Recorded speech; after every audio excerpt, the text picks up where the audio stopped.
adanya negara, maka tidak akan ada rakyat. Dewan Juri yang terhormat, di dalam dunia kita, yang sedang kita jalani dalam berdebat kali ini, kita ini sedang dilanda kondisi krisis, di mana saya akan menjelaskan dalam setup saya. Kondisi krisis atau dunia yang saat ini sedang kita lakukan, yang saat ini sedang kita alami, itu sedang dilanda suatu bencana di mana ekonomi kita itu tuh lagi jatuh-jatuhnya dengan adanya inflasi, kurs kita rendah dan lain-lain. Nah, apa yang terjadi di dalam dunia ini? Dalam dunia ini rakyat kita sedang sengsara. Mereka makan saja susah, penghasilan mereka tidak seberapa dengan harga kebutuhan yang mereka perlu bayar untuk memenuhi kebutuhan mereka sehari-hari. Nah, saya akan menjelaskan lagi apa sih maksud izinkan atau menerapkan kebijakan di dalam perdebatan kali ini. Hal ini berarti bahwa ini akan dilegalkan atau diperbolehkan untuk menjalani bisnis-bisnis yang biasanya bersifat radikal ini. Nah, untuk dilakukan oleh para pelaku-pelaku ekonomi. Perlu dipahami bahwa di dalam ini itu artinya dilegalkan dengan maka pasti akan ada regulasi pemerintah atau akan ada pengawasan supaya bisnis ini tidak berada di luar kendali pemerintah. Maka radikal yang dimaksud sini adalah hal-hal yang pada kondisi umum atau pada normanya itu dianggap sebagai sesuatu yang riskan atau sesuatu yang melanggar norma atau sesuatu yang berbahaya. Akan tetapi siapakah aktor-aktor yang berada dalam perdebatan kali ini? Bukan, ada 3, yaitu masyarakat, pekerja bisnis-bisnis yang terpengaruh oleh kebijakan radikal ini, dan juga pemerintah. Nah, masyarakat di sini itu sedang dilanda oleh sebuah krisis ekonomi. Mereka kesulitan untuk bertahan hidup, kan?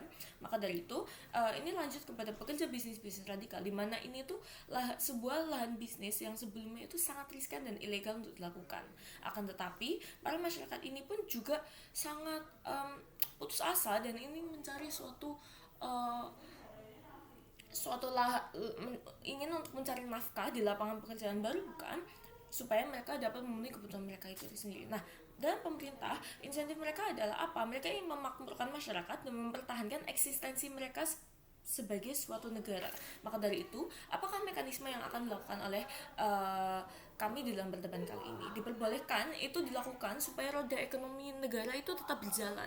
Maka dari itu tetap akan adanya sebuah regulasi dan aturan dari pemerintah untuk mengatur bisnis-bisnis ini agar atau mengatur kebijakan ekonomi ini agar tidak berjalan dengan jelek, bukan, seperti kayak jam kerja yang layak atau pembatasan jumlah komoditas yang diperjualbelikan. Ada standar-standar yang harus dipenuhi oleh para bisnis-bisnis ini supaya kebijakan ekonomi ini dapat berjalan dengan baik, ya kan? Tapi tetap di bawah radar dan di bawah standar pemerintahan itu sendiri.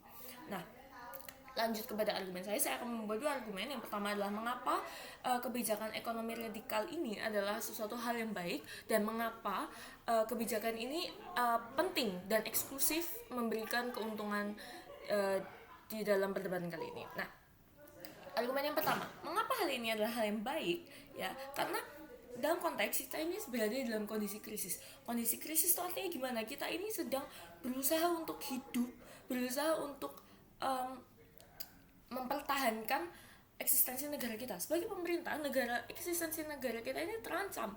Kenapa? Karena kita tidak bisa menjalankan atau melanjutkan negara kita dengan baik. Nah, maka dari itu diperlukan adanya suatu pertimbangan atau kebijakan yang ekstrim untuk diterapkan supaya perekonomian negara kita berjalan. Kenapa? Karena kondisi kita itu juga sudah cukup ekstrim, sudah sangat ekstrim. Maka dari itu dibutuhkan suatu kebijakan yang ekstrim pula.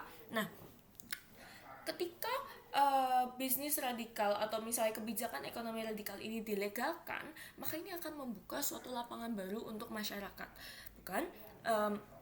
Mereka akan berbondong-bondong untuk mencari nafkah di lapangan yang baru, terutama lapangan yang biasanya itu membawa sangat banyak keuntungan. Nah, keuntungan dalam ini akan menjadi lebih banyak, dan ini mereka akan berputar di dalam negara itu sendiri, bukan?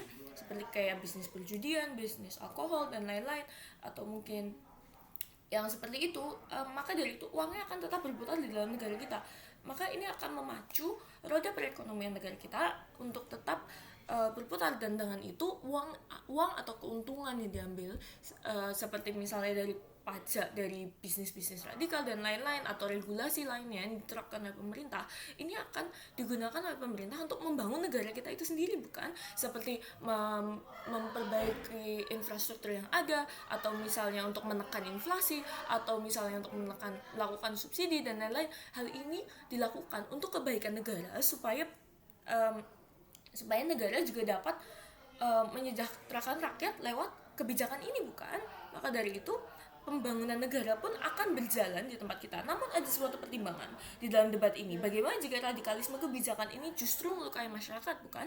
Akan tetapi hal ini tidak akan terjadi karena sebelumnya, seperti yang sudah saya katakan, sudah akan ada regulasi dari pemerintah mengenai standar-standar atau batas minimum yang harus dipenuhi oleh pelaku-pelaku kebijakan ini, bukan? Kalaupun iya, ini akan lanjut ke argumen saya selanjutnya. Kenapa kebijakan ekonomi radikal ini pada akhirnya itu sesuatu yang penting dan sesuatu yang eksklusif di pihak kami. Saat ini, insentif utama pemerintah yang berada di dalam krisis itu adalah mempertahankan eksistensi mereka sebagai sebuah negara, bukan? Maka dari itu, hal ini menjustifikasi semua aksi pemerintah untuk menerapkan kebijakan yang radikal ini. Karena pembangunan ekonomi negara hanya bisa dilakukan lewat kebijakan, lewat pelegalan atau lewat perizinan kebijakan ekonomi radikal. Karena di status quo ini kebijakan ekonomi biasa itu sudah tidak mempan. Kita sudah berada dalam kondisi krisis. Maka dari itu keuntungannya dari kebijakan ekonomi radikal ini tetap akan dipakai untuk pembangunan negara dan untuk menyejahterakan rakyat itu sendiri. Kenapa? Karena fokus kita itu untuk mengembalikan negara kita dari keterpurukan. Apabila negara kita sudah menjadi lebih stabil, apabila negara kita sudah ekonominya sudah lebih berjalan, maka dari situlah rakyat akan sejahtera lewat situ, karena negara mereka lebih stabil, harga kebutuhan pokok mereka tidak terlalu tinggi dibandingkan dengan penghasilan mereka. Maka dari itu konklusinya adalah negara kita itu sedang berada dalam suatu krisis. Maka dari itu kita butuh kebijakan yang kritis pula.